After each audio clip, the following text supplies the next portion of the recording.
Welcome in, guys, to another episode of the Young Entrepreneurs Network podcast. Today's guest is someone that I've consumed all 1,134 pieces of his content. Well, I mean, the chances of that is fucking mental. That'd be crazy, mate. But Dale's someone that I've followed for quite some time. Got his own podcast, consumed a shit ton of episodes. Bex is also a huge fan. Been speaking about Dale a lot. And yeah, consuming a shit ton of your content, mate. It was about time that I actually got you on. I know. Thanks very much for having me on, of course. Yeah. It's weird being on the other side, being an actual interviewee. You're able to just fucking offload, bro. See, whenever I've been on the other side, I've been like, holy shit, I'm actually able to just fucking go ham. No, it's good because I don't have to do as much of the legwork you need to do it and ask all the questions. I know. I just can sit back. It's class. But yeah, I mean, for anyone that doesn't know you, mate, do you want to tell the guests about Yeah, so right now it's probably hard. It was easier 2 years ago to go, I'm a personal trainer, I'm a coach, help people with their fitness, but over the 2 years, we said it off cameras, wearing a couple of hats just now, so I'm I guess, I don't know, I feel like entrepreneur can be a bit a influencer type word now, but I'm a coach at heart. I help people with their health and fitness stuff, but recently, over the past year, I've also got a studio that gets rented out for any other coaches, and I've got my own podcast studio as well. So I'm a podcaster, coach, and studio owner, I guess, in a nutshell. That's what it breaks down to. I guess from the outside looking in, it was like you have your own gym, was what it looked like. Like when you're saying studio, that's what you're referring to, and yeah, it just looked like you were living like I guess like being so obviously close with Bex from a personal trainer coaching perspective. That was always one of her dreams, like have her own studio, have her own gym. Was that Yeah. So taking it back a little bit, I never really had a entrepreneurial mindset. I was in BT in Openreach for 7 years, and I climbed through the ranks with that. And I don't know, I never thought I'd be someone that would own my own business, but through that sort of corporate lifestyle, I was climbing the ranks, getting promotions, going to like manager level. It was actually coach level, manager level, senior management level, and I was chasing money. I was chasing like, oh, what did they get paid? I'll do that.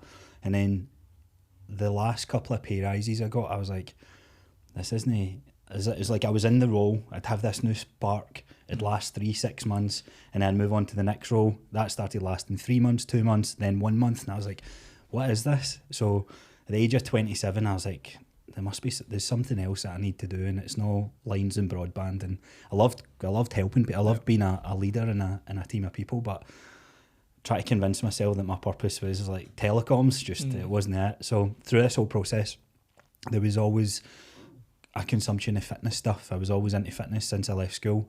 Wanted to be a personal trainer when I left school, but you never seen any older guys, and I was like, maybe it's not a career.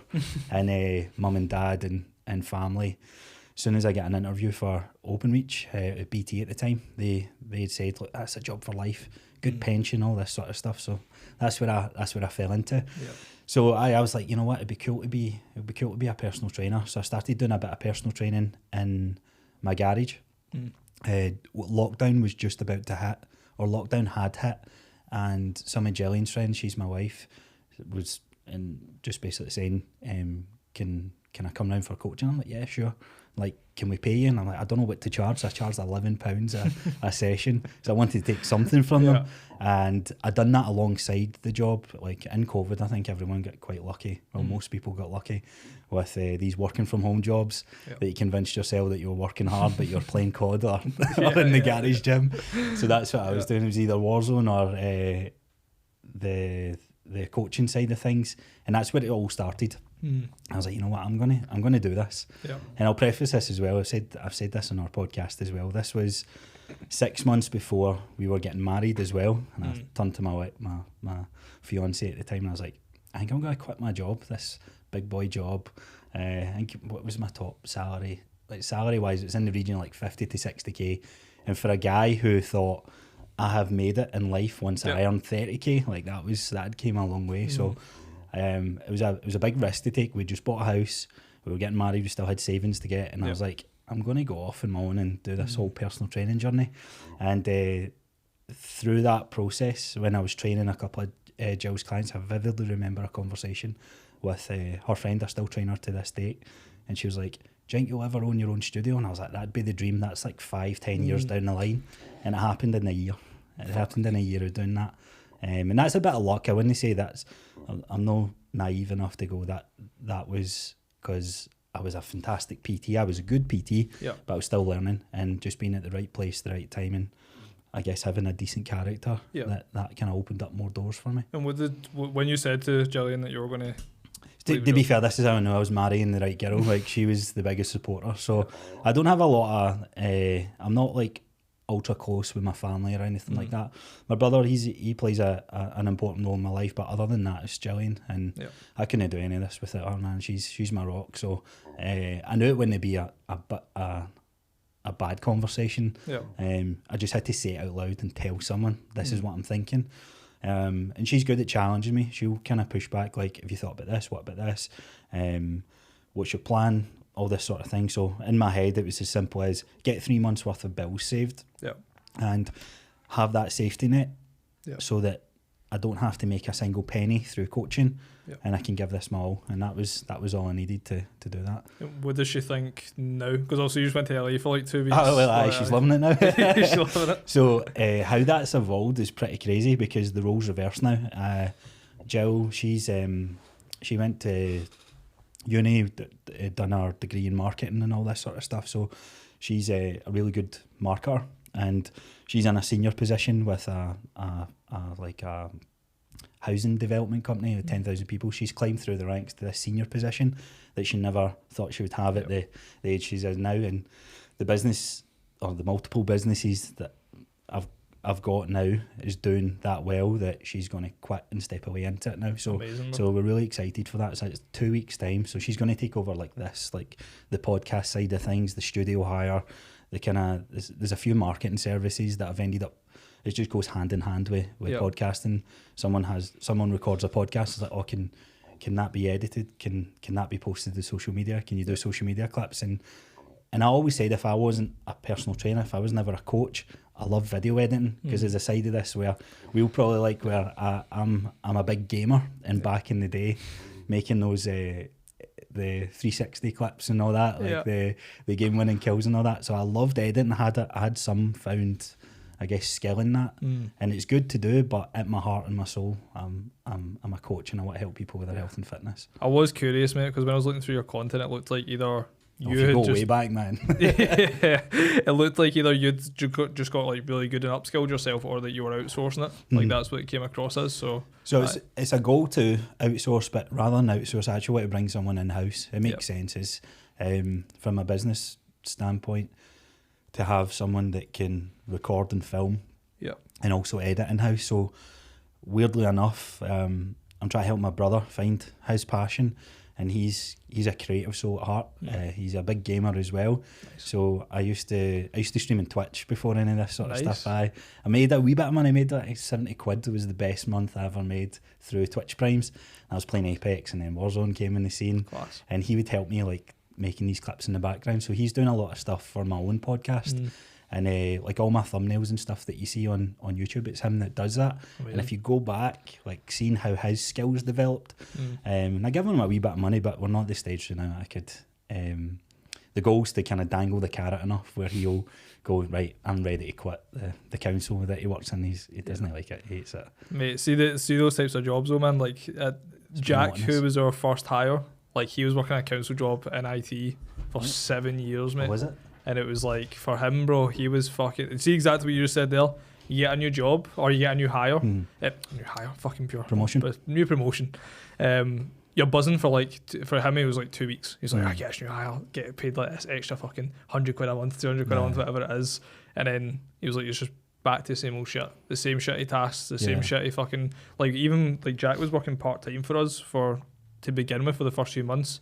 And I remember we'd be on calls and he'd get that Teams meeting fucking ping, and you'd see his whole life just drain from him, mate. So we were in Palm Springs last week, and we're lying by the pool. This is the first time in the holiday that we're lying, just chilling out for a couple of days. I was doing a wee bit of work, and the hotel was using Teams to phone each other in. Right. So Jill just heard that noise, and that's what she used. She's like, I'm going to lose my shit right now. This is giving me anxiety. So that's just a sound that's ingrained into you. No, that's where similar to Jack there. That was, I don't come from like a bad upbringing at all.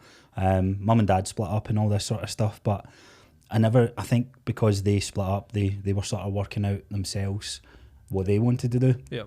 So my first job, I used to deliver milk.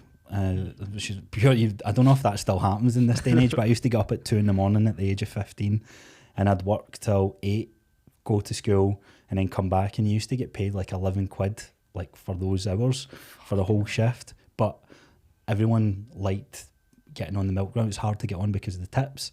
So if you were nice and you gave out Christmas cards and all this sort of stuff, you can make a bomb, or a lot of money, which you thought like at the age of 15, 16. So that was my first job where I got cash in hand, and I think that just spiraled into, right, money gives me independence. How do I make more money? Yep. And I had no concept of money, and it was that daft that I would be like, I remember one of my mates in high school in 6th year, he got a job with the railway, and he was like, I'm getting 25 grand a year. And I was like, 20? I was like, oh, if I can make 25 grand, I'm set for life. And I got that apprenticeship in BT, and the cap at the end of that was 27. And I was like, I'm done. Yeah. I was like, I'm done. So your apprenticeship was like 11,000, then it jumped to 22, and then small increments in the way up. But that's what I guess, that's all I was thinking about. I wasn't thinking about PTing or business or anything like that. It was like, right, I didn't go to uni, didn't go to college. I've just been cash in hand. Yeah. Like, what is the best? What can you get out there for jobs? And that kind of pushed me towards the call centre scene. And I was like, I can answer phones. I've been jumping at the back of the van for like 2 a.m. to 8.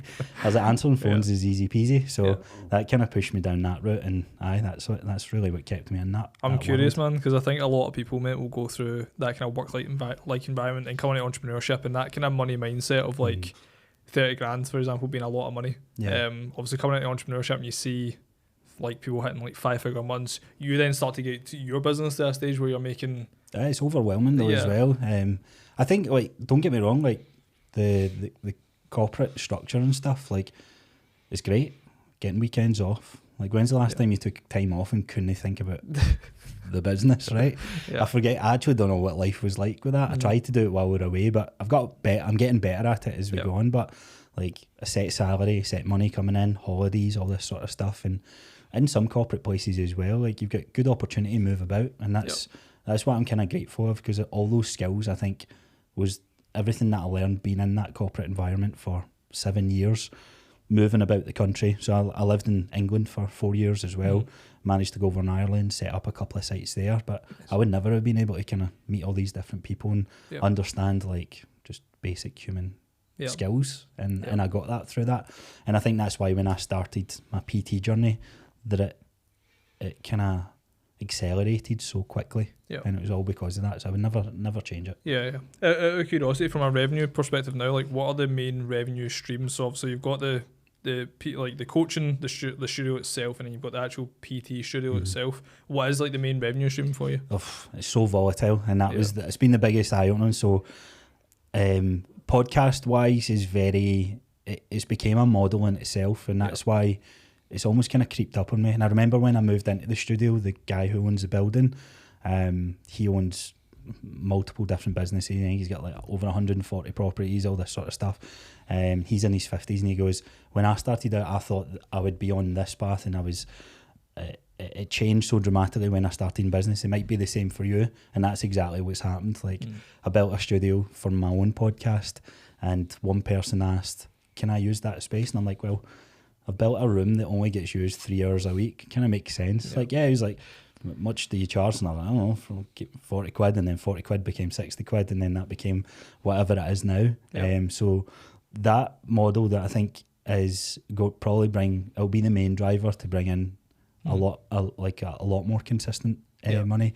Up until I went away, it's all word of mouth as well. I never really advertised that it can be used, but that's something I need to be smart with, because I had about 7 or 8 guys consistently using it on a weekly basis, and that might be a combination of like 20 hours of podcasting wise, and while being away, 4 of them dropped off. So it meant I think I've lost out on £2,500-3,000 like monthly income coming in from that studio alone. So it's quite a volatile model. Whereas the coaching side of things, that can be more consistent because people are kind of signing up for 3 months, 6 months, and then a year, and then the program side of things. So I think the studio has the potential to be the biggest revenue generator, and that's why I want Gillian to come in, because it's hard to balance everything, and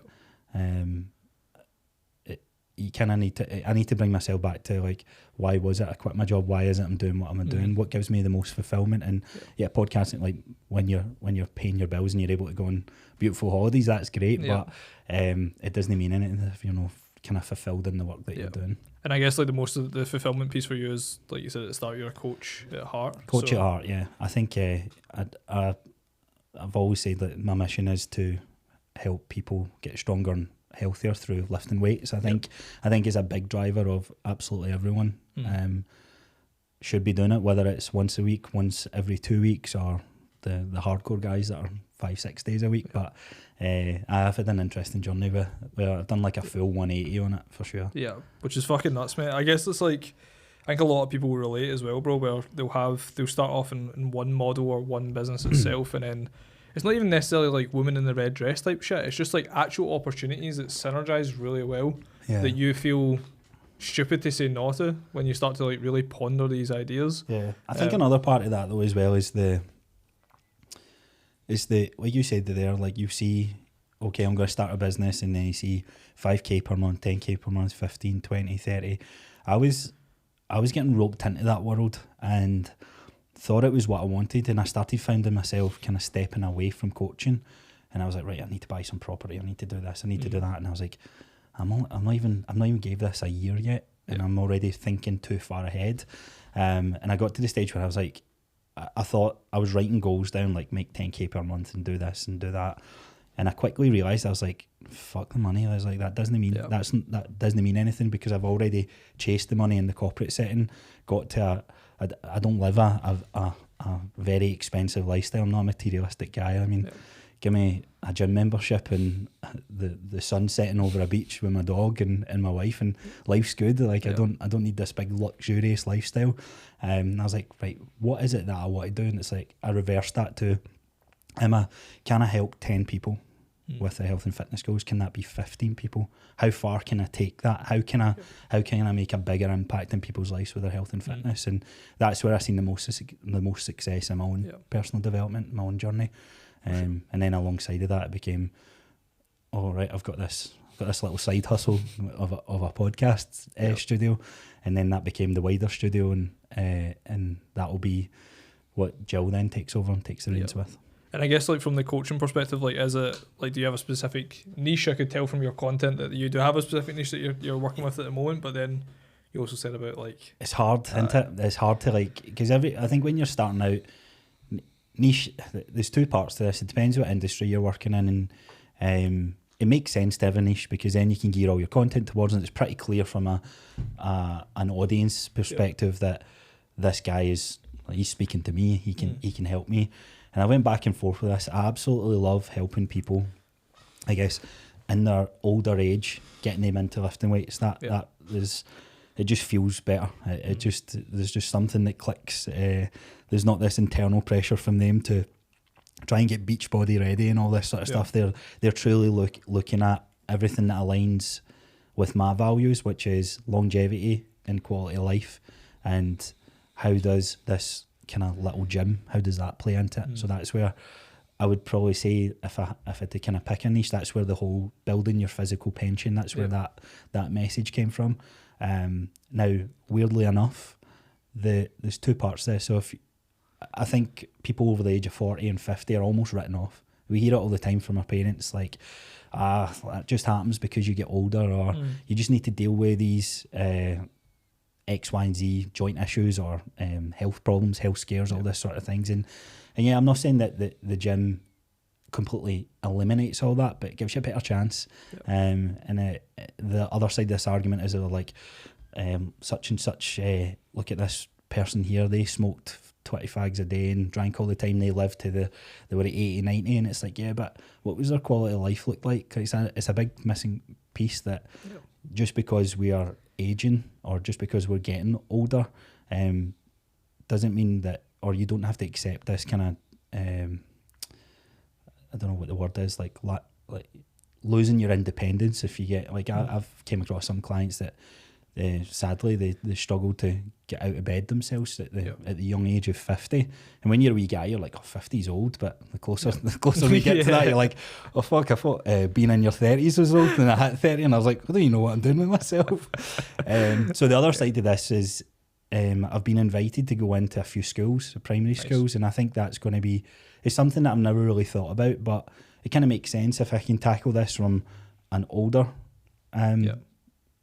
population and then also start it from a younger side of things as well. I think it makes sense too. So that's why I struggle with the niche part, because it's like, they just write off like if somebody comes to me and they're in their 20s. But what I've found is by targeting that message of look at lifting weights as building your physical pension for a healthier and stronger future, people in their 20s and 30s are coming to me, and so I'm like, right, my niche isn't just working with older people. The niche part is I guess the methodology that I apply to lifting weights inside the gym. I also think the authenticity, I think I said that to you just before, like off the podcast, like you and James, which I'm sure we'll touch on at some point with the podcast, it's like you can feel what you boys are like you can feel the patter, you can feel the jokes, you can feel shit that majority of PTs or coaches, you're never going to feel that through their content. And that, like, we've seen it a lot where we'll have people message us and they'll be like, are we too old to be in the network or potentially come in? And it's the mad thing is, mate, is like, see when you quote unquote have a niche or speak to a specific audience, see people out with the audience, see when they come to you and they say, by the way, like, I don't know if you work with people like myself, but I'd love to like fucking work with you. It's like, they're so warm, mate. They're so ready to just like jump in, which is sick, man. Because there's people that's on the same journey as what you're on, and they're your biggest advocates as well, which is cool. Which is 100%. Cool. I guess, like, obviously on the coaching piece, we didn't really touch on it too much, but how did that evolve then? So you left the BT. Yeah, so it was mad. So I guess taking it back to when I was about 21, 22, I've always been interested in fitness. I'd probably say at that point in life I was in the bodybuilding type of world. I think most of us, that's where we learned all our training splits from, and watched all these YouTubers and everything. I was like, oh, it'd be quite cool to do something with fitness, but I was like, it's not for me. I dabbled a little bit in my own training journey with like steroids and stuff like this, and at the age of, I think I was 22 or 23, I was like, I don't know what the fuck I'm doing with my fitness journey. I was like, I want to learn more about this the whole drug side of things, because long story short with this, it was like you were working out, you're following these influencers, and then you followed their programs. You're like, oh, I'm going to be massive by the time this 8-week challenge is up. Yeah. And I was like, oh, maybe it's because I missed 2 workouts. That's why I'm not as big. Right, I'm going to run it again. I'm going to buy this program. I'm going to work with this coach.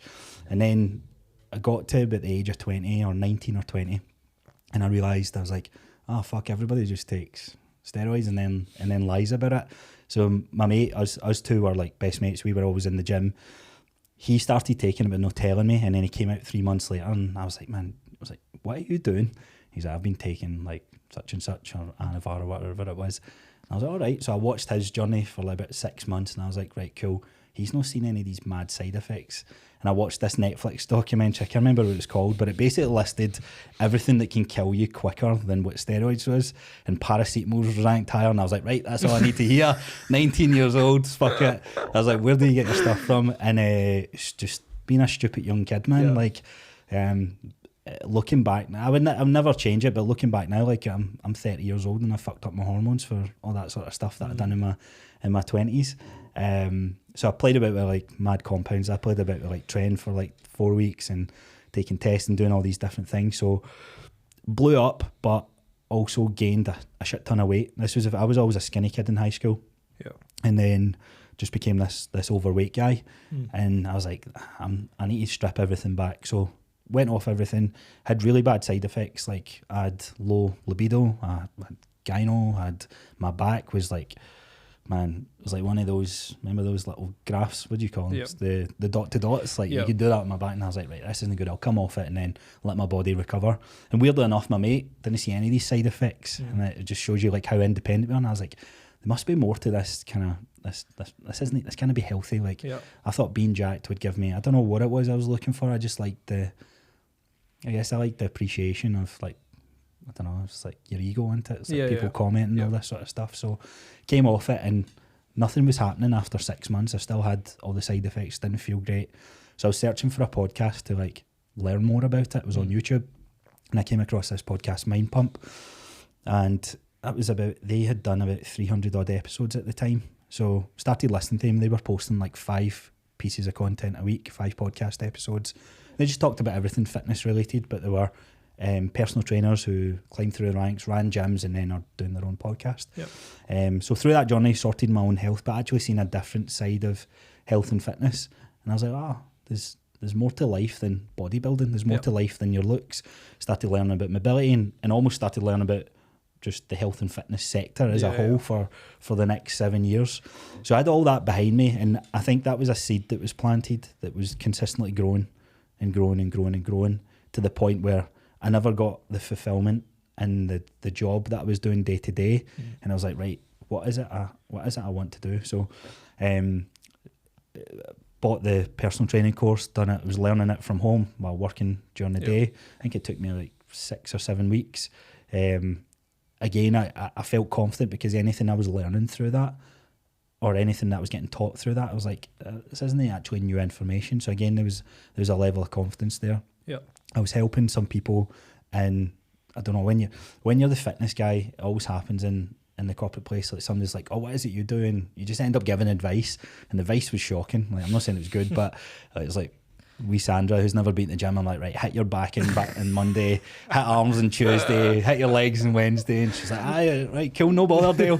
Writing it in Excel and all this sort of stuff. So I liked it when people had asked me that sort of stuff. So I was really excited and confident. I was like, I'm going to make this work regardless. So got my safety net. I had about 3 months worth of savings, so I knew that I could pay all my bills, and regardless what had to happen.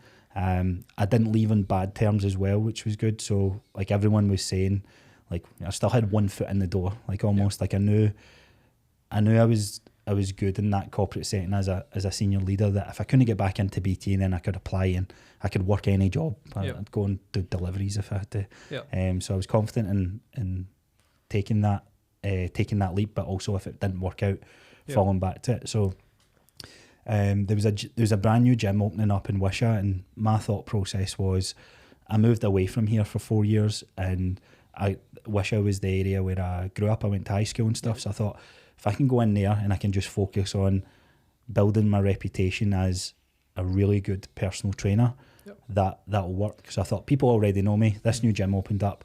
Walked in, I still remember, man, he was cleaning the machines. This was a guy it was a wee family run business as well, and he's cleaning the machine, and I went, can I speak to the owner? He goes, that's me.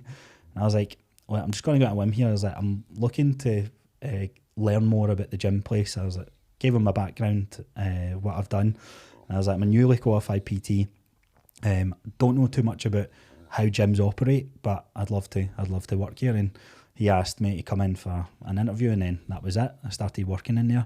Now, the best thing that happened in this first month was, I knew I never wanted to do hours for the gym.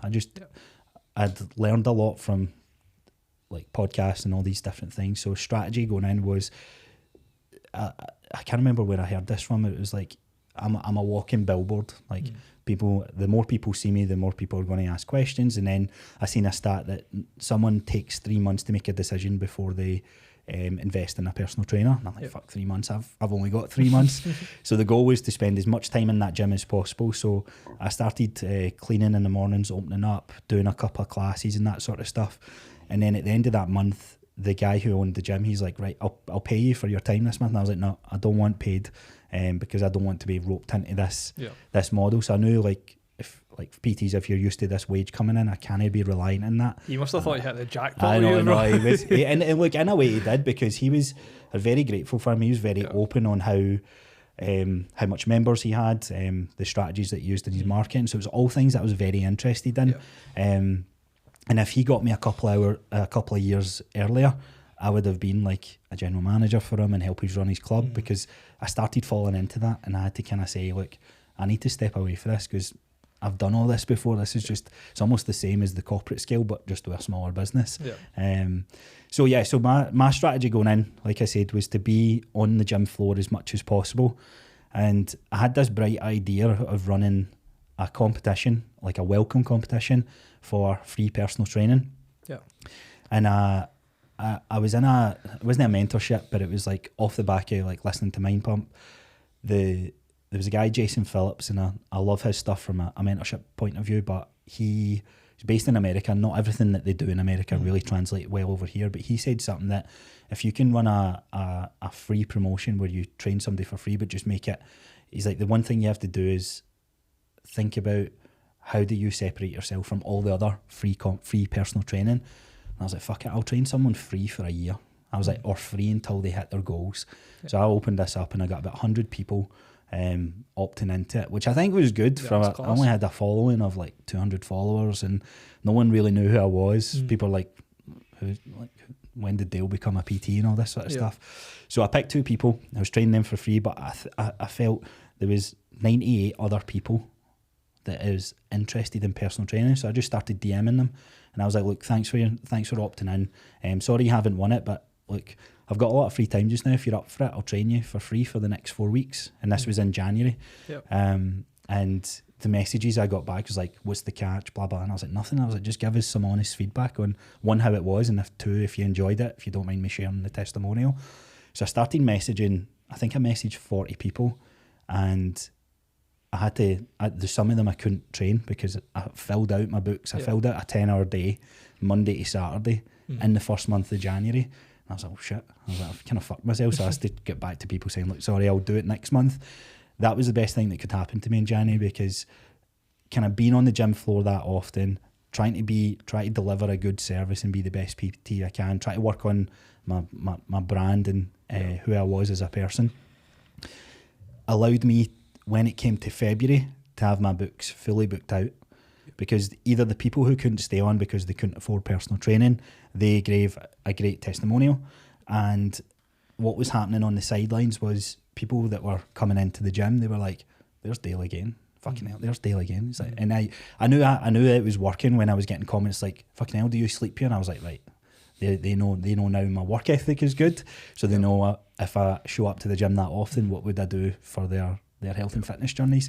And from February onwards up until May, where I was getting married, I was doing 50 hours, 60 hours a week of personal training, like 60 sessions, and people were like, oh, you're going to burn out. And I was just on this fucking high, man. Like I was like, I'm doing a job that I absolutely love. And there was a time, tell a quick story, there was a time I used to go into pure gyms and I'd work out at like 5 in the morning, and I'd be playing my headphones, and then I'd hear the PT with their sessions, and I used to pause it and just listen to their conversation. I'd just be sitting there, I was like 24, 25, I'd be sitting there like almost dreaming like, oh man, that's a cool job, it'd be cool to do that. And it's like, but you can't quit what you've got just now. You've got it good just now, good salary, set for life, all this sort of stuff. And that was the overpowering thoughts that I was having at the time. But that little seed that just kept growing and growing.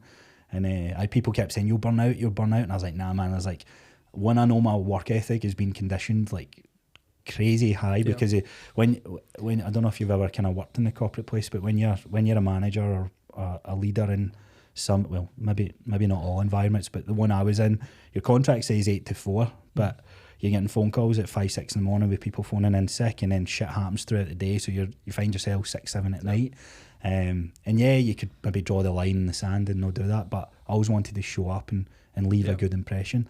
Where do you think that's stemmed from?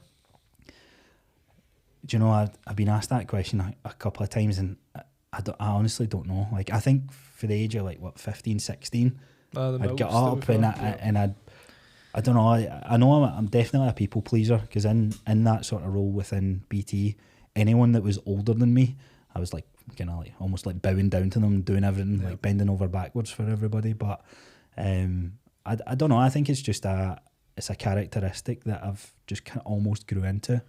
Like shit, I always I remember in the first year when I was in that apprenticeship, and I remember one of the managers kind of saying, you're going to go really far in this company, like your work ethic's crazy. And I was like, what is work ethic? What does that word mean? So I was like 18, 19 at the time, and getting rewarded, I think I was chasing the reward more. Yeah. So I knew, I was like, nah, if I keep doing a good job, then I'm going to get that promotion, or I'm going to get that recognition for a £120 voucher at Zara or something like that. You know what I mean?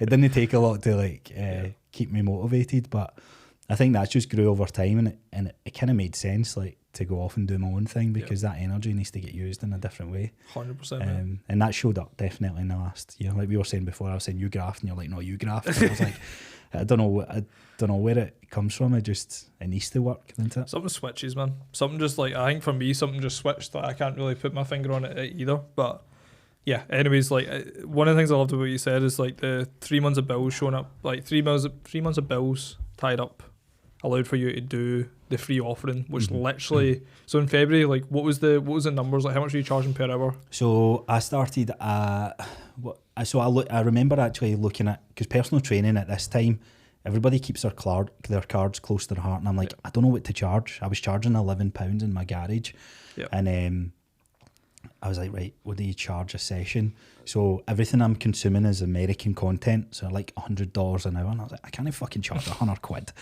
And I'm like, right, maybe I'll ask a couple of people, and everybody was always sketchy with it. So 25 quid was like the word I heard, and I went in and I was like, right, if everybody's charging 25, I'm going to go in 10 quid higher. So I went in at 35. What was that thought process? What made you go in at 35? I just thought, so it wasn't because they were charging 25. It was someone said, oh, you can charge 35 if you go into Glasgow. And I was like, that makes no sense at all. I was like personal training isn't demographic, it's results driven. It's driven through how much impact you have in their life. And I was like, I looked at the coaches in Glasgow and ones that I felt were doing good. I didn't know who was a really good coach or a not so great coach, but the ones I was looking at, I was like, right, I don't see what they're providing that I can't. And for anyone kind of starting off in their journey, like whether it's personal training or your own business, that is the best fucking time in business. You've got so much time to invest in the clients that you end up getting. So that's where I knew, like, the first 5 clients I take on, like, I'm going to have all the time in the world, so I may as well charge what I consider the premium rate. And that over the years has went from like 35 to like packages rather than just selling single sessions and that sort of stuff. So from February onwards, I think one of the best months I ever had within that was, I think it was like 6.5 to 8K. It was hard because you were doing so many one-to-ones that no one was tied in, and this is where I started to understand, oh shit, this model doesn't really work, because it was paying. If I see you tomorrow and then they were like, oh, something happened, can't show up to my session, like my money for that day was down, or my money for that week was up, down. So it was quite a volatile up and down. And I just thought, all right, cool. And this is the people pleasers me, rather than going, right, if you cancel a session on the day, you still need to pay. I was just like, no, it's fine, I'll get you next week. And up until I got married in May, this was the first break that I had, where I went away for 2 weeks. And I was like, oh, I'm not bringing any money in. I was like, I'm still good, but I was like, shit. And then when I came back, clients that I didn't expect not to come back started happening. I was like, right, I need to think differently about this. Yeah, I think like routine, like see people's routine, like from a habit perspective, man. Like I noticed it from the streaming perspective. Like when I was streaming it every single day, that was people's routine, man. They would get up, turn my stream on, and that was like, it'd be on for the rest of the day. So my viewership would be up. Yeah. I remember I was streaming 250 days in a row, mate, 5 to 10 hours a day. Wow. So it was like every single day, man, up hammering this shit. And it was the same as you. It was like, fuck me, man. I went to uni and studied accountancy. Like, I sat and bowled at my skill. Like I can sit and play games. I've played games all my life anyway, so I can sit and do this. So 5 to 10 hours a day, mate. But see, when I started to take a day off here or there, I noticed the instant impact. I remember saying to my mum as well, I was like, I used to have these big gifters, big supporters, man. I spoke about it a couple of times in the podcast, a guy called Posty. He had like 6 companies over in America, loads of big properties and stuff like that. And he had a pot every month. I remember him saying to me, a pot every month that was dedicated to gifting to Twitch streamers. Oh, that's just sending out. He would just come in, mate. So remember one of the ones who came in, mate, and he gifted over 1,000 subs, mate. 5 grand worth of subs. Oh my God. Fucking crazy, right? And ever since that happened, mate, it was like like you're saying about the carrot or that it was like dopamine. So it was like posted would come in on as random times, mate, like 9 o'clock on a fucking Thursday evening, or like all these random times, and he'd just drop 100 gifted, and I'd be like, holy it's nuts, isn't it? fuck. Like the feeling would be crazy. And I think that that then led me to be like, well, if I'm not live, I'm not making money. And I could not even bring myself out of that mindset. It was like, I want to be live 24/7 if I need to be. And it just, burnout eventually did happen for me, but I don't think it was because of like, that was multiple different things, mate. That was the first thing that kind of opened my eyes up. I was like, right, what other models can I do? And I didn't even look at, this is the biggest mistake I made for my own, my own personal training journey. But even if you look, a lot of business owners or entrepreneurs will do this, where they think they've maximised their first stream of revenue. And now I could have pivoted that in so many different ways. But what I done was download a book called Rich Dad, Poor Dad, and convince myself that I need to be the next property entrepreneur. And I paid £4,500 to go to one of these courses, and people are like, you're mental for doing that. I was like, I want to learn. And I sat down in this course, and this is where this journey gets a bit mad. So paid this, convinced myself, right, if I've got a couple of rental properties or service accommodations, then that's consistent money that comes in, and no matter how much money is coming in, I'm always going to be coaching. So went to this course, sat down, and they fire you up, man. They convince you you're on top of the world. And I was like, I was telling Gillian's like, this sounds great. Started my own fucking business out and all this sort of stuff. And then on the last day, I was thinking to myself, I was like, this is going to take time away from coaching. I was like, no, you can work hard. You'll make it work. So this starts happening. We come out of the course, I start visiting or viewing a couple of properties. And then 1 week after that, one of my clients that I'm training, she said to me, she's like, my husband wants to speak to you about, he wants to sit down and have a coffee with you. And I'm like, all right, cool. So he has his martial arts school, Scott Allen, Rivals he has.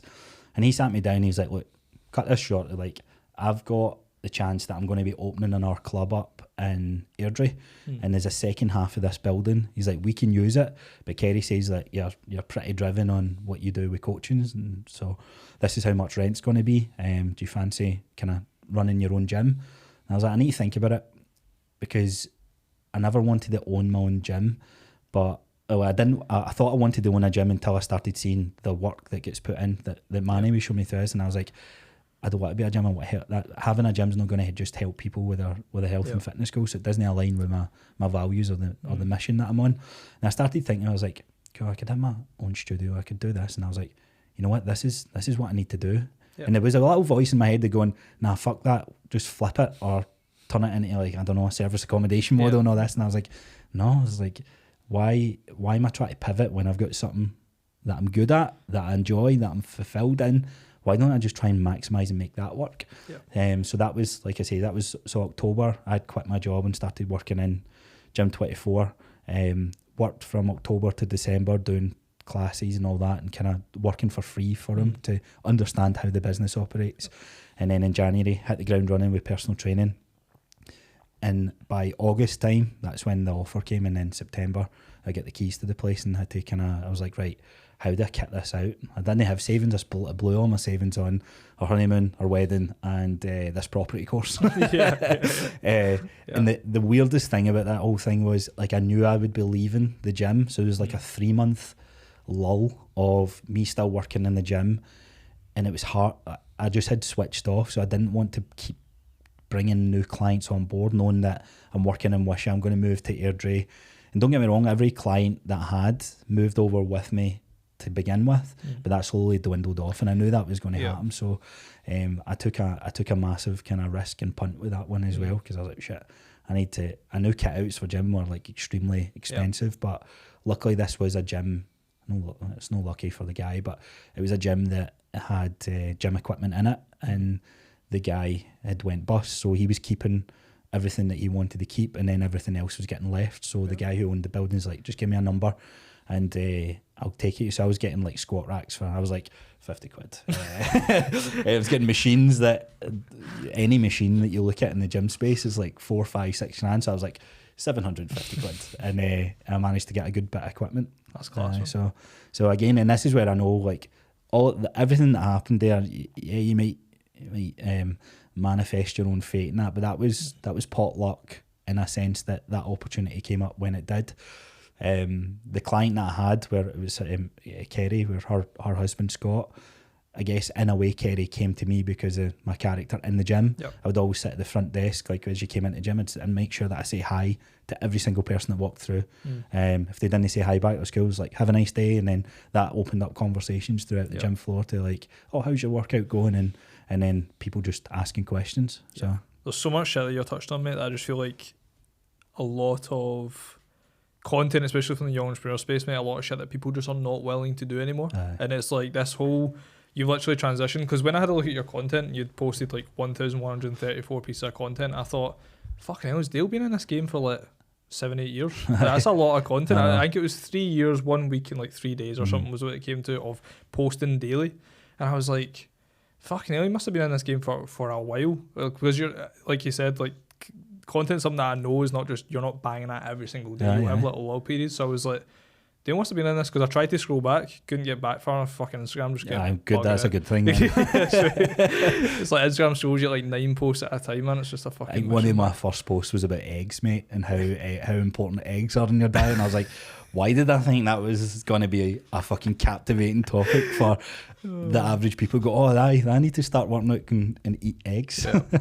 I guess like from the content perspective, you were never, it seems to me like you were just never shy to just do what was necessary. And if a lot of these American, like a lot had of a people massive influence, from, and they are like, Americans are pretty outgoing people anyway. Then we are two completely different. I don't know what the word is, like people just in general, and I like that when I was away in LA, like everyone's very friendly and that, and some people absolutely hate that, but I said to Jill when I came back, I'm going to try and keep that energy up when you come here, because you can fall into this like your routine, and just because like we were in the London airport, and there's a massive shift when you're in London, like everybody's like, nobody's stopping for anyone, everybody's got their blinkers on, they're just going for it. And I'm like, have a good day. Nothing. I'm like, right, cool. I'm just building character here and just going for it. No, content was something that it kind of had to happen. And I wouldn't. It's weird because I'm not at the space where I get nervous about recording content, but that only happened through reps. Yeah. Like try to bring out a tripod in the middle of a gym floor and do all that. Now, I'm grateful now I've got my own space, so I don't need to go through that as much, but I know I could walk into a gym and sort of record a in public video of something. If it, in the way I look at it, the best advice I was given around it, so I used to be on the fence with it, was even if 50 people were following you on your business page or your personal page, whatever it is, if they're following you for whatever it is that you're doing, you not posting is doing them a disservice. And I was like, that's actually an interesting way of thinking about it. And don't get me wrong, like the 3 people following you might be your gran, your mum, and your partner, but it's still something worth posting about. Yeah, 100%, mate. I couldn't agree more. I'm curious, just because I know there'll be a lot of fucking young guys, mate, with the steroid side of things, mate. So I appreciate you sharing that for a start, mate. But you said that in terms of it, there was a 6-month period where you were basically fucking looking for solutions because you were feeling like shite during that time period. And then you also said that it fucked up your hormones. Like, from an education piece, if you were to summarise that in a couple of minutes, like what did it actually do?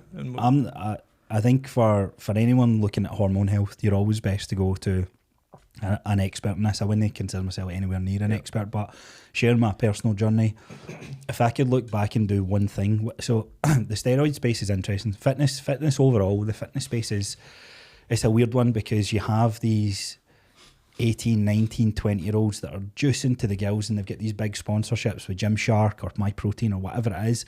And to a younger guy, that's the life.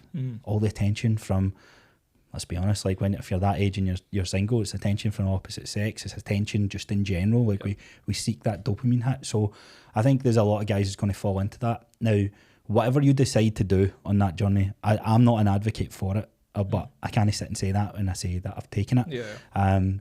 But if there's anything that you're going to do is get snapshots of your blood work. I wish I had this from the age of 19. So what I do now is every 6 months I get a full blood work panel done. Yep. And from the 6 months basis, I'm working on my sleep. I'm working on the big rocks that change your or can affect your hormone health. My testosterone levels were below, like they were green, but if you look at the range of green, it goes from like 150 to 900.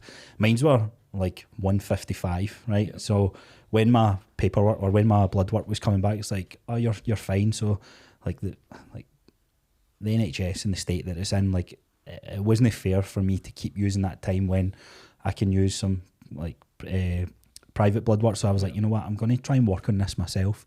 So I was getting I knew things weren't right when you're waking up in the morning, you've not got hardwoods, right? So I was waking up and I was like, man, I'm 24, like the fuck is going on here? And during this time, like I wouldn't say it's all because of messing about with steroids for like 12 months. A lot of it was to do with taking my first promotion into a leadership role and being in this highly stressed environment.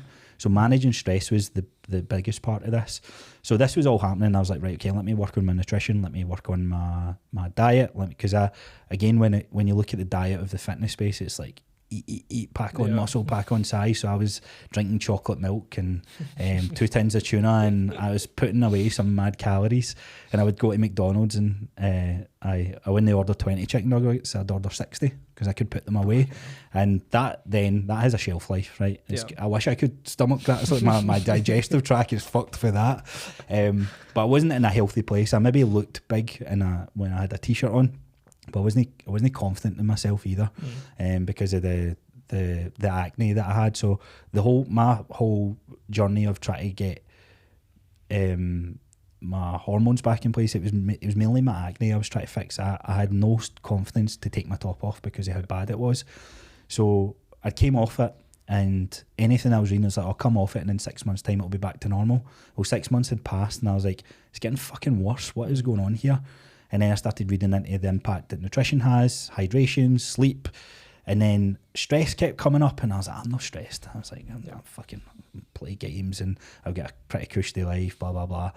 And in this leadership role, so try to solve it using creams, using everything. And it got to a point where we were living in England, and me and Gillian, Jill's mum fell ill, but she's all good now. She got breast cancer and everything, but she was fine. But that kind of made us a wee bit homesick. So Jill moved back up. I was looking for another job to like transfer between. So I transferred inside OpenEach or inside BT from this like on the floor. It wasn't sales, but it was like customer service facing call centre type thing. A wee bit of sales in it. So high pressure management of like 20 odd people. And I got this night shift job, which was 4 days on, 4 days off. And you just basically looked at a screen and it was green, amber, red. And you were responsible if any of the systems fucked up in the company. You phone someone offshore, they get the tech guys involved and they fix it, but you manage the whole situation. So it was 12-hour shifts, and fuck all happened on those shifts other than watching Netflix. I was like, oh, it's pretty chilled. So I started watching Netflix, started watching Twitch streamers. Then this is when I started gaming. And in the space of 2 months, my acne disappeared. Fuck. And I was like, what is going on here? So I started diving into a bit of the research, and this guy that was following was like, get your blood work done. I was like, I don't need my blood work done. I'm 20, what age am I here? 24, 25, 26, somewhere in those realms. And eventually I was like, right, it's cleared up, feel good. And I was like, I'm still no I was sexually active, but I wasn't. I was like, well, maybe you just don't wake up with morning wood anymore. Yep. And when you're listening to like fitness podcasts, they always touch on the subjects, and these guys are in their 40s and they were saying it's happening. And I was like, maybe my test levels are low. So I got my blood work done, and they were at the lower range. So I was like, right, how do I work on my test levels?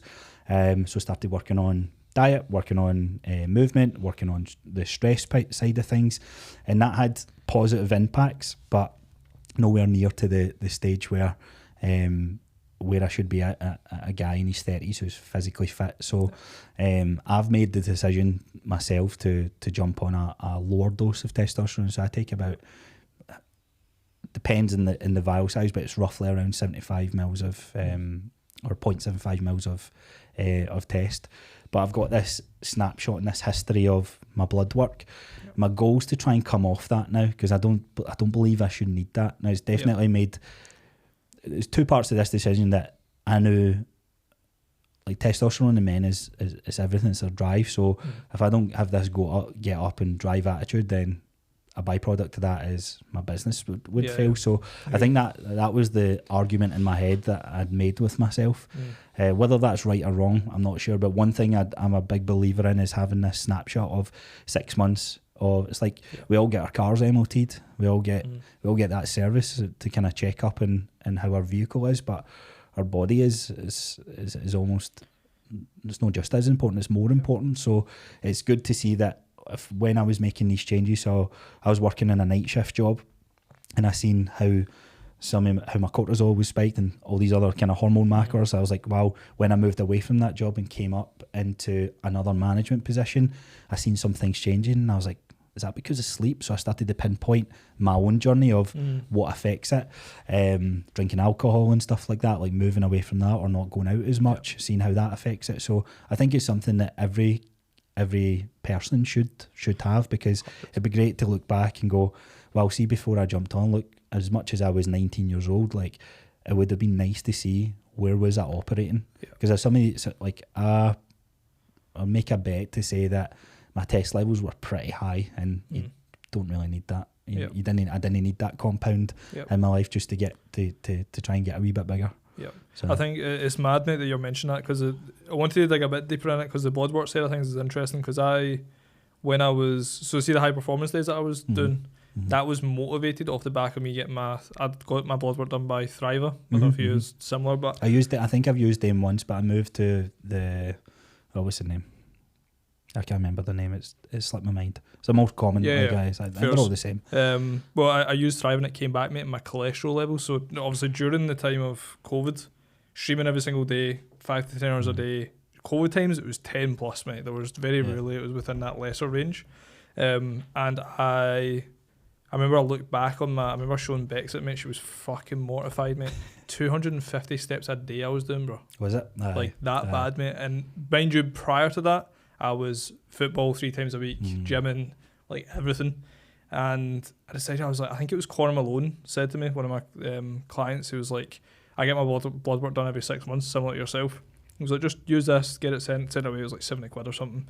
Came back, my cholesterol levels, mate, were like in the red, like highly abnormal, highly abnormal, mate. And I was like, holy fuck. Like the shock to my system was like, how the fuck did I change this? And then that's when Conor was doing the high performance days first. I was like, mate, I'm just going to do this once a week, and it's just going to be because I hate cardio. I know I can do cardio's calm when I'm playing football and like mine's on something else. But see, just running to run like on a treadmill or something like that, I'm not a fan. Anyways, so when it was like the high performance days, it was like, that is the thing I'm going to do every single week, at least once, and then on top of that, I'll stack things on top. And it all was driven from getting my blood work done and then understanding how that shit would impact my business, because people don't go that deep, man. No. They just don't. So I mean, it's funny because we'll sacrifice a lot of stuff when it comes to like running your own business and that sort of things, and I don't think we should ever put our health over that, and it's mad. And don't get me wrong, there's peaks and troughs of this. Like I think you need to work out your own journey with it. And even with the blood work, like that's why like it's like doing one test and then never retesting.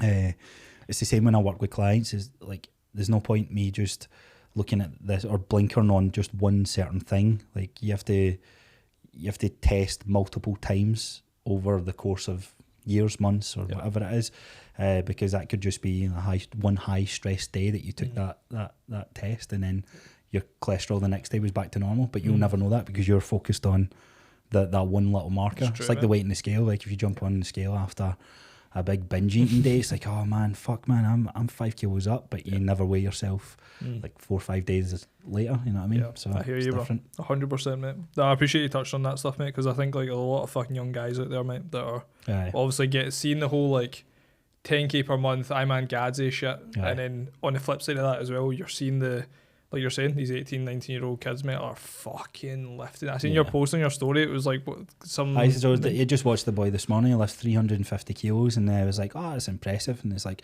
yeah, this guy's 17 years old or 18 years old. I was like, one, he didn't look 18, right? And yes, there's a genetic potential of like these absolute freaks in the world, but social media obviously highlights all of that. And then I don't know, it's just it's going to be an interesting time with how that evolves. Because social media, how old are you? 25. Aye, so I'm 5 years older than you. In social media for me, like, we was on the scene, like, but the short form content wasn't really a thing. The YouTube guys that were following was like Simeon Panda, Calvin Von Mogar, Flex Lewis. It was all like high competing bodybuilders. But now you've got like the Trend Twins. You've got like these guys who they're not competing. They're just, it's almost like people love seeing the life that they live, and then they start going, oh, I want that life. And I had a bit of that growing up, but nowhere near to like I can maybe rhyme off 150 different quote unquote influencers that are in the space now. So that's another kind of drive why I want to get my podcast out there. I want to get my brand out there. I want to help people and show them a different side to even the shit you've touched on today, bro. There's that, I promise you, mate, there's not many podcasts or many people out there that are willing enough to just open up and actually give you the cold hard truth about something that people aren't willing to. I know everybody holds it, and it's because I guess it comes back to your reputation. And I don't know if you ever knew the guy like Rich Piana. You seen his stuff? No, I've not seen him, man. So he passed away, but he's the first guy I used to watch on back in the day, and he had like 25-inch arms. So he just looked like a cartoon, but his personality was hilarious. And he sadly passed away because nobody really knows if it was a combination of taking multiple different compounds or if it was actual drug use and all this sort of stuff. But he passed away at a young age. But he was the kind of OGs in the space of being open and honest. And if it wasn't for seeing his stuff, I don't know if that I would have stayed quote unquote natural a wee bit longer, or I would have came to that conclusion quicker, because I started seeing his stuff and I was like, well, if he says this guy is definitely taking it, and then this guy's even bigger, but this guy's saying he's natural, just started putting two and two together. But I think we need to be more open and honest, because I think we forget, even if you post, it doesn't matter how big your audience is, it just takes like one video or one thing that you say to influence somebody else's decision. That's something you need to be mindful of. Super impressionable, mate. Like younger guys coming up, man. Super impressionable. Just easy to consume stuff. I guess from a perspective, so the coaching, February, everything fucking flew. Like you got like fully booked out, started going through months, and then got into the studio. You then said that people started to drop off. What happened after that? The studio was that was last January to. So that's a year and a bit that I've had that place. So a lot of it was right. How much money do I need to get together? What do I want it to look like? And I had this vision of like all black. I'll build a wee room to the side because we were hiring. We were paying a lot of money out for a podcast studio. And I thought I can have my own space and I can invest in like some cameras and all that sort of stuff. So that was always the goal. And building that, there was a lot of time wasted, or there was a lot of procrastinations. It was like, what do I do? Or maybe, and this is where I'm getting hit with different business strategies, different things that you can do. And I'm like, I'll do workshops, I'll do like meet and greet days, I'll do I won't do one-to-ones because I'm above one-to-ones now. Like I'm a studio owner now, and maybe going back and forth for 6 months in that, where gaining clients, losing clients, nowhere near to as much as what I had, because I never had a footfall of working in a gym. But one thing that worked in my favour was I'd built a semi-decent reputation of Coach Crossar. Like I remember one of my clients saying, "Oh, I heard somebody talking about you in the hairdressers," and I was like, "Me?" She's like, they were talking about, "Oh, that Coach Crossar's meant to be a good trainer in that gym 24." And she was like, "Yeah, that's my PT Dale." It's like, "No, it's no Dale, it's Coach Crossar." And I was like, "Oh, that's kind of cool that like people know me by that instead of my actual fucking name." So reputation wise, I think I had a good feel out there of being a good coach. So I was very fortunate that I could throw up a story post or throw up a post and say like, anyone want some one-to-one training. So that kind of kept me afloat of paying. I was on the red majority of last year, just bringing in barely enough to cover the cost, the newfound cost that I then had. But the focus in that was like try to work out like this, like Paul will know himself, like try to work out like like sitting down recording a podcast and not hitting record, like not turning the cameras on, or the SD cards messing up, learning all these technical things with this whole new video editing space that it just kind of fell into my lap. And me and James were trying to work this out together, but James isn't, he's no cut out for tech at all. I liked the challenge of it, so started doing that, and it got to like July time where I was like, right, I feel quite confident in my ability to do this, so right, that's working sweet. We got the podcast going well.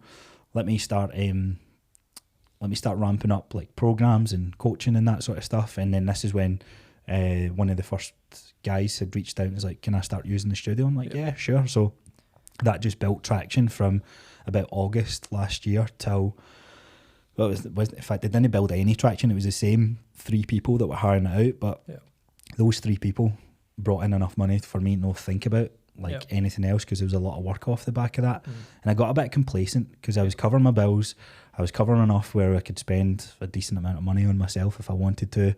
I was always in the gym 7 days a week, so I didn't go out for dinner. We meal prep pretty well. I'm working on my fitness goals. So like lifestyle was, outside looking in, looked pretty dull, or like he's always working on his business, but it was what I wanted to do. But there's a lot of wasted time of just being comfortable, just sat being comfortable.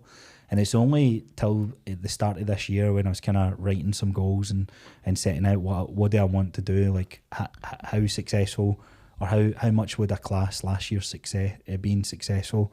And I just used the excuse of, I'm building the studio. I need to do this. I need to get a new machine for that corner. That's why I can't take on another client. And it was just a lot of excuses. So recently, like over the last couple of months, it's like, right, let's kind of ramp this up and go a bit harder on, and start to like really impact people's lives. The one thing that kind of kept me afloat over the last year has just been the podcast. So we went from like 500 downloads a month to our highest being 3,500. Amazing. So that growing month on month was the only metric I was focused on last year. It wasn't about money. It wasn't about how many like clients I was training. That was the main metric of like, that's what the focus is going to be. Why was it the main metric? Because I seen the podcast as, if more people are listening and more people are engaging with us, providing free information on health and fitness, then that's a good sign that I'm taking it as that I'm impacting people's lives and getting them to think a wee bit differently of their health and fitness. So that not being monetized in any way, I was like, right, so I was thinking that we should have that monetized when we get to like 100 episodes. We got to 100 and it was like, well, why don't we just start collabing because we hadn't done a single interview in that first 100. That was me and James, 2 episodes per week, and that was what we said, right, how many are we going to commit to? It's like 2 per week. It's like, right, let's not miss. And weirdly enough, I asked James if I was like, I'm prepared to do this for the next 10 years of my life. And he was like, me too, man. Like, let's go for it. And then that's changed. But it just shows you, like life changes and life can throw you spanners in the work. But that's been my dream. That's what I've kind of carved out for myself. So I'll continue to push that. And just alongside of that, like, I always thought the coaching and the podcast was 2 different things, but ultimately it's one and the same. And they should kind of play and feed each other for 100%, sure. Mate. I was curious because we spoke off camera about your flight back from LA. You spent 9 hours in a notepad. Writing in a $18 Vegas notepad. I was like, I can't believe this is $18, man. That's a joke. But I was just writing. I was just kind of brainstorming, and that gave me it was quite good because before it, like your mind's racing. I've always got like a ton of ideas.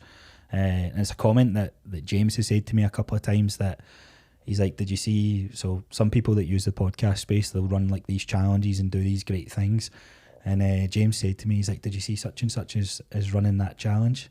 And I was like, it's good. And he's like, asked him where he got the idea from, and he says it was you. And I was like, I told him. He goes, why do you not implement the ideas that you have for your own business, but you give the advice to others? And I was like, I know, man, it's just easier to do sometimes, isn't it? And him saying that, I was like, no, you know what, I need to be more selfish with my venture, my goals. Like, I'm always quick to help other people, and it's like, actually, here, I don't know what the answer is. Like, here's my ideas on it, but I'm going to do it for myself. So what were some of the things on that 9 hours of notepadding? What are some of the things that were sticking out to you? The main thing was that, what am I doing with this podcast that we've been running for 2 years? I don't care about monetizing it because I think the value's in it. But hearing on the day, but in fact hearing that same day that your co-host is stepping away, it kind of didn't put everything up in the air. But I was like, right, shit, I need to be pretty clear on what am I doing going forward. So I was kind of writing out like the pros and cons of having the podcast and the time that it takes and all this sort of stuff. And then I came to the realisation of, right, you know what, thinking back why you started one in the first place, like that was a big dream goal to have. You never thought it was going to happen in the short space of the year, and it has happened, and you've shown up twice a week for 18 months now.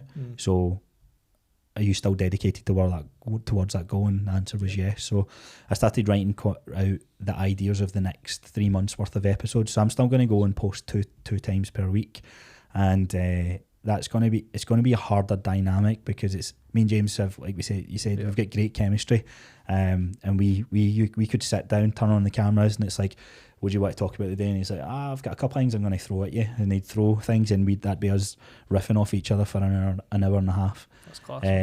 And that was, I don't know how many hours in total it is, but our average episode was about an hour and 20 minutes, an hour and 15 minutes. So that was twice a week for the duration of a whole year of being able to that. So sitting down and talking yourself on these cameras, it's hard. It's pretty hard going. You need to be kind of, every episode almost needs to be mapped out, and that's the biggest change. So a lot of time is spent writing that out. And then the next thing, something I've never really pulled the trigger on, is these group workshops. I hate the idea of like classes. I want to like provide a journey and a bit of value. So while I was away, re-listened to Alex Hormozzi's Leads book and his Gym Launch book. So I've done the Gym Launch book about 4 or 5 times, and I'm fired up off the back of it, and I'm like, I need to do these group workshops. I was like, that's going to, because one-to-one's great. If one-to-one's there, I think I need to move away from it in terms of the next chapter.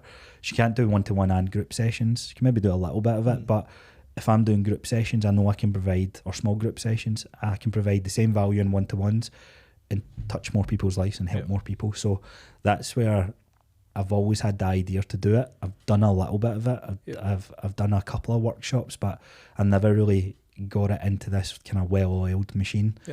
So doing that, listening to those audiobooks while I was away, has kind of sparked these ideas up of how to move that forward. So I worked on the model for those things, like the 3 a week, 2 a week, and 1 a week options, and how long that duration is going to be, and what each week will look like to take someone through. So, and then what I think that was it. That actually took up 9 near enough, 8-9 hours of my life.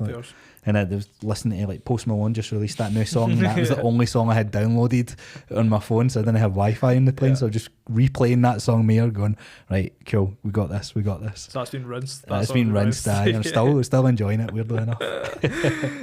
I guess it's an interesting one, mate, because I think a lot of people a lot of entrepreneurs get to positions where they feel they need to not necessarily pivot, but things start to look a bit different. You start to get presented with different opportunities, mate, and it's important. Well, the young entrepreneurs that we work with, man, one of the main components, one of the main pieces of advice that always lands is fuck off to either it's like a 20-kilometer walk, a hike. Oh, they're the best. Something. Yeah. Take a little. It was one of my clients, Lawrence. He was like, take a little flip notepad and a pen. Fuck off your phone. Like maybe have like an emergency phone on you. And just like walk and write and see any moment I feel a lack of clarity or something, like you said, a curveball comes and you're like, fuck, like what do I even do with this? Like how do I propel forward from this? They are the things that have always enabled me to make really drastic changes, but in a really thought out manner, which it can be really hard to fucking process that shit, mate. No, that is it. See, I've been being away was great, and when I was going away, I got invited to Mind Pump Studio, so the podcast that I'd been listening to for 7 years. That's class. So it was almost like, wow, I've like this. The younger me would be so fucking proud of getting to where I was, and never in a million years did I think this would be a journey I was on. And there's probably a lot more lessons within that, but I thought, I don't know, like I've done the whole chasing the money, chasing the different business model, thinking all these different models is going to be the answer. When at heart, what would have got me, like where I'm at now, I could have easily, like everything that I've written out in that plain mind over, really should have done that this time last year. Yeah. But I used so many, and it's not. It all had to happen. Like I never kind of. We're always wishing our life away. It's like, oh, I can't wait to get to 5k per month. I can't wait to get to 10k, 15, and really, like in the last couple of months, I've started realizing I was like, man, I'm living my dream life. Like I'm genuinely living my dream life. Don't have a supercar. Don't have a fucking. But I've got a nice house. I must admit, that's like a good thing. I've got my dog. I've got my wife. And I'm doing a job that truly fulfills me. Could it be way more successful? Yeah, and it will be. But I'm not gonna take anything away and go, right, I can't wait to the end of this year when I've got these workshops running. It's gone, man, I'm living the moment, and like you said, like taking these little breaks and time away, I think it's great. I think if you combine getting out in the hills, like we live in such a beautiful country, it's taken me like 25 years to realise that, and I was trying to get away from the place. And like we were in Newport, and Jill was like, oh, I want to live out here. I was like, I actually love where we live. I love visiting other places, but I was like, I actually like our home. Yeah. And I stay in like a wee, it's probably one of the roughest places in North Lanarkshire, I think, a wee place called Plains outside Airdrie. It doesn't get as good rap, but I love it. I like our culture, and I like that we've got the hills. And I went on a hill walk like the day before we were flying out, because there was a lot of this built up pressure of like, oh shit, you're going to be away for 2 weeks. You want to do this with your business model. You want to pivot like your wife's quitting her job, so that's a bit of income that's not going to be coming into the house anymore.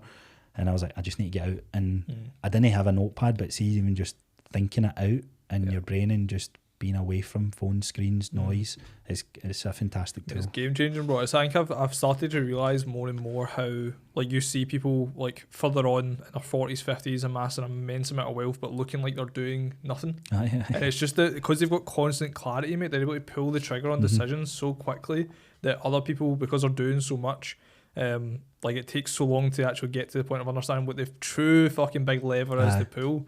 And it can be fucking draining, mate, but that time off's game changing, mate. And I don't have all the answers, but I've went to a bunch of different mentorships and different group network things, and every single one of them I've came away and I was like, you know what, these are good, but it's just it's just like giving this confidence in myself of going, you're smart enough, you know what you have to do, just fucking do it. Right, and that's really what it's coming down to. Even being at the Mind Pump thing, that was the main reason we flew out there, and that was, I mean, we've not added up what the total what that holiday was, but that was like that is the most expensive holiday we've both been on in our life, and it's hiring cars, different hotels, travelling about the country, and I went to it and it was cool to do, but I was like, I'm not coming away with anything new. It's like this has gave me even more belief in myself of like you're on the right path and you know what to do. Which is important, mate. It's important to take the action off the back of that, mate, which will be fucking immense for the rest of this year, man. Yeah. See what you come up with, man. I'm mindful we've been going for like an hour and 20, mate, which you'll know yourself, man. From flies in, doesn't it? I know, bro. I know. I'll never forget one of the episodes we had with Yanni Doinov, and we were 1 hour and 20 minutes in. I was like, just let you know, brother, we'll be wrapping up, and he was like, and he's he was like, you not liking what we're touching on? And I was like, yeah, we've been around 20 minutes, and he was like, no way, fucking mental. I got a guy who hires the podcast out, and one of his first podcasts, he's like, oh, I'm bringing my mate on as a guest. That's cool. So I don't sit in, and I shut the door over and I kind of leave them to it. And I looked and I was like, I'm sure they went in at 5 o'clock, and this was like getting close to 8. And I was like, I walked up to the door and I was like, they're still talking. And then they came out and the room was roasting and everything. And I was like, you've just done a 3-hour podcast? He's like, I know. And I was like, fucking it. I was like, you ever done this before? He's like, nah. I was like, all right, just get the gift of the gab. Yeah, it's class, mate. But honestly, mate, we've touched on some fucking really good stuff, mate. No, thanks for having me on. It's been good. Yeah, it's been class, mate. And I guess like for obviously where people can find you. So this is I've got like a couple of different pages, but this is on our realisation that kind of focusing on one channel is the best. Yeah. So you're better to follow me at Coach Crossar. You can find out everything I'm doing there, and then the podcast is at Bulletproof Mindset __. Class. So yeah. Awesome stuff, mate. Well, I'm sure off the back of this, mate, like I said, be a lot of individuals that want to be in the coaching space that want to understand how to get their own gym, what that even looks like. I was going to ask, by the way, what if you don't mind sharing, so overheads gym wise? So gym wise, mine's again, this is where I'm extremely lucky. I don't think there would be anyone else that can set up a studio as cheap as how I've done it. So overheads, when it comes to, you get your rent. So my rent for the place is £1,000 per month. I then get electricity bills, maybe 200. They range 250 to 300, and then everything else is like not leased, but financed equipment. So that they will fall off, but it maybe takes it in the region of like 2,500-3,000. Amazing. To give a comparison to the gym that started, so my gym will never be open publicly. It will only ever be for like one-to-one trainers and their personal training. But the gym that opened up that I worked in, his build was about $750,000, and it wasn't like a huge space. Like it was very, very similar to like, I mean, imagine like JP's. His will be even higher than that. But that was like 10 treadmills, 1 Stairmaster, 2 squat racks, the dumbbell set, a couple of machines, and then that's $750,000, like just like that. Now he had a memberships of like 30,000 a month, which was good income, but that, like, he's still like 3-4 years in the process before he gets to see some of that. So yeah, my overheads is pretty low in comparison to that sort of stuff. And mine's is rented as well. So don't get me wrong, I've got a really good relationship with the guy who rents that. I always fear when he texts me that I'm going to get kicked out. That's just like the wee guy in me. But I think I've built a pretty good relationship with him. I don't think he'll ever do that. But on the horizon, it'd be you want to own your own place at one point. For sure. No, I hear that, mate. And once again, I appreciate you sharing that, mate. Because it's think what a lot of young guys, gals like Bex, for example, she was wanting her own studio as well at one point, and there was so much uncertainty in regards to like how to make it happen, what the even process would look like. When to even evolve from like a one-to-one basis, being aware of like you said, it was like I've seen personal trainers who are booked out on the floor, transitioning to online coaching, fall off and go, fuck. What happens? What the fuck happens? It's almost a different business model in that, but I think the average person who gets their studio, like there's a couple in and around Coatbridge and Cumbernauld area, and I'm an open book, so I just say, I was like, how much do you pay for rent here? And I'll just fucking fire it out, and they're like, hey, and I was like, come on, just tell me. So it's like, the ranges from like 2,500 upwards to 5,000, and that's because I didn't know as well. I was like, how much do you pay for a business premises? And I wasn't sure if £1,000 was a lot of money or it was a lot. And when I started finding out, I was like, fuck man, I've got a good bit of space for what I'm paying for here. And I'm grateful. So and that's another thing I always bring it back to. I was like, people dream to be in my situation, so I'm going to maximise and make sure that I fucking get like I maximise every potential thing that I can with it. Mate. Could not agree more, mate. I think that's a fucking amazing note to finish on, brother. We need to do a part 2 at some point. Absolutely. Thank you. Should be class, man. But yeah, obviously, Trips, you know where to find Dale in regards to Instagram. That's where we're referring to. Instagram's probably the best place. I tried that whole every platform, and I'm like, no, fuck this. Focus on one platform. I feel that, bro. I feel that. But yeah, thank you so much for coming on, brother. Of course. Really do appreciate it, mate. Trips, if you're on YouTube, be sure to subscribe. Those episodes going up bi-weekly, fortnightly basis. Make sure to let us know what the favourite part of the episode was. Tag Dale, tag myself on Instagram, let us know. If you're on Spotify, be sure to leave a review, Trips, if you enjoyed the episode, and thank you so much for listening.